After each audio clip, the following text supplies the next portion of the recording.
Hello and welcome to another exciting episode of the Clone Wars. So today we're going to look at the Ruger 1022, a classic firearm. It's a semi-automatic 22, comes with a 10-round mag, which, they make all kinds of different ones, 15 and 25 rounds and stuff, but this is an iconic semi-automatic rifle, and this is the Winchester Wildcat.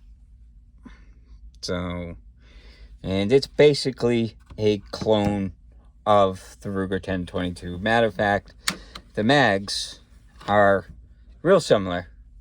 Now these have a hold open, but literally I just lost it's got a little thing that sticks out there, and when I went to put in the gun, somehow it got twisted and this metal piece popped up and that piece went flying. Or it went flying when I tried to put it back together.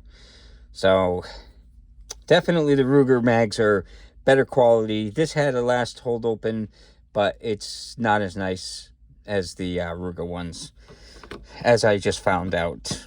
But let's go over some of the stuff that each one has.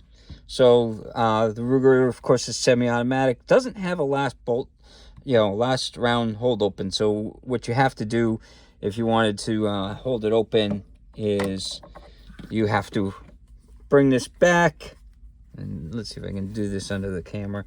And there's a button right here. You can see there's a button right there.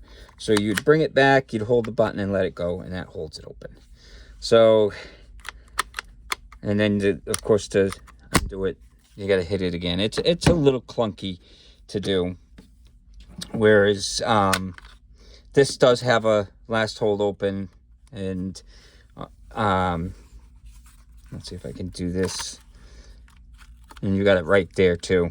You got a little button. It's a little bit easier, and it shuts off automatically. So it's definitely an improvement on the old Ruger one. The safety is here on this one, where it's in the front on the Ruger. Now the magazine release for the Ruger, it's this little lever. So you would put the round or the mag in, and then you can hit that and it pops out. Now the Winchester kind of went with a neat design. So when you put it in, you can either hit this button right there, or what most people do is you've got these little tread things on each side, and if you pop those back, then the mag pops out. So it's a little bit nicer. So now other things, the stocks on this are pretty basic. You can get them wood and all that. They kind of did a neat little design to it, Cordell. These are super lightweight compared to the old Ruger 1022s. And something else that they did when they did this is, one, they integrated a pick rail. So that's really nice. Whereas this came with no sights, and I had to buy a specific Ruger 1022 rail thing so I could put a scope on it. So that's the downside. This came with it. This also came with ghost sights, the ghost ring sights. So, which I didn't think I'd like, but I actually do like them on this. Now, other things that it comes with is here on the front, you've got this little plastic thing that pops off. If I can get it to pop off. There we go. And that has a little pick rail right there and your sling mount. And if you're not using that, you can just pop that on, which is really nice, because if I want to put a bipod or anything on it, I end up having to put these little pick rail things, so that way I can put a bipod.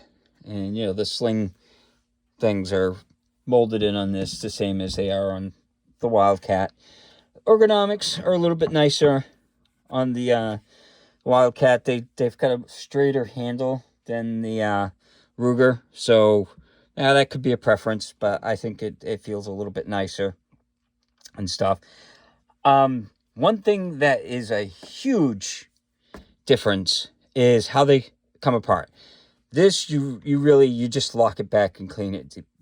You know, it's a little hard to clean that one. On the Wildcat, though, they have this button in the back. See that red button? So the red button, what you do, let's see if I can do this under the camera, is you push that in and pull the trigger guard down. It's, come on. Oh, wait a minute here. Yeah. There we go. And when you pull the trigger guard down, so I know it's kind of hard to see, but come on. You got to wiggle it a little bit to get the thing to come out. But, so, there's your whole firing mechanism. So that's the nice thing about this. It's got everything all together, and you could, to take them apart, you can pull that apart, and you know, take care of it like that. So it is kind of nice how they did that.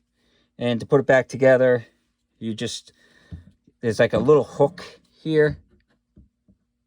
I don't know how you can see it. There's a little hook right there. So, and that hooks into there.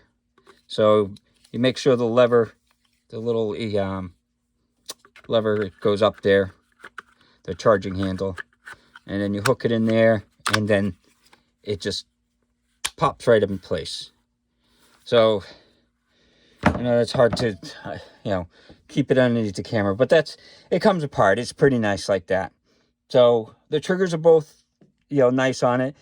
Now, granted, you can't get as much aftermarket stuff for this, but you can get stuff like the Ruger 10/22 mags.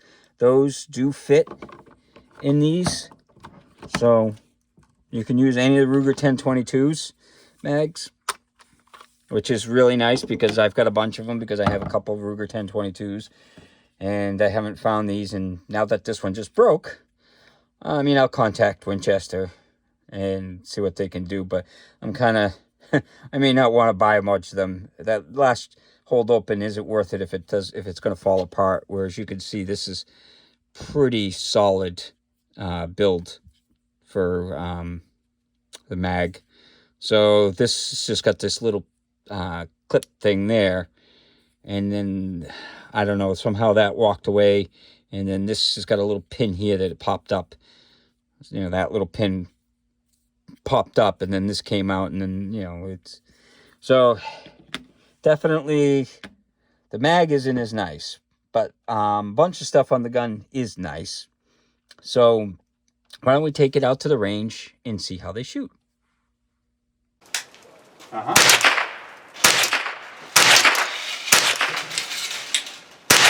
Yep.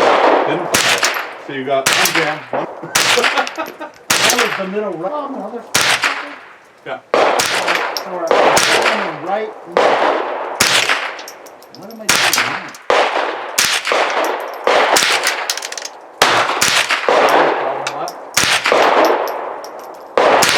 So, as you can see, out at the range, they did pretty good. Now, this has got a red dot, so it was easier to get on target.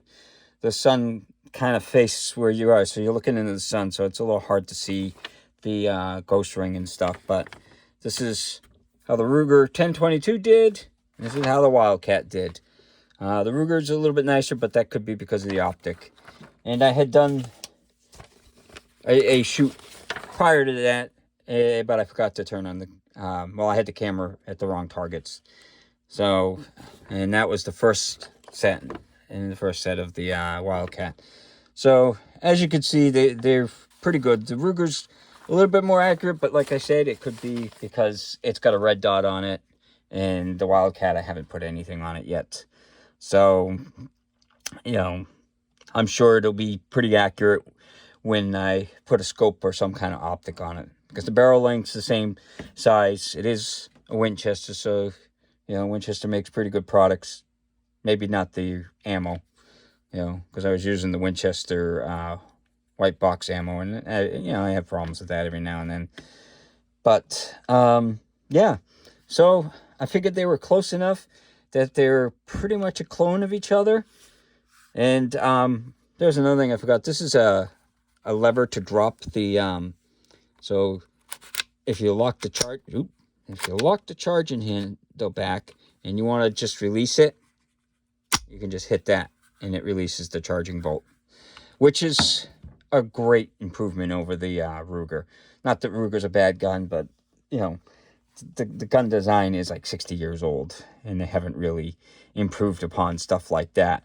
So it's good to see that some of the other people are starting to make clones of it and they're starting to improve upon things, because that means that'll kind of get Ruger to say, hey, you know, step up our game.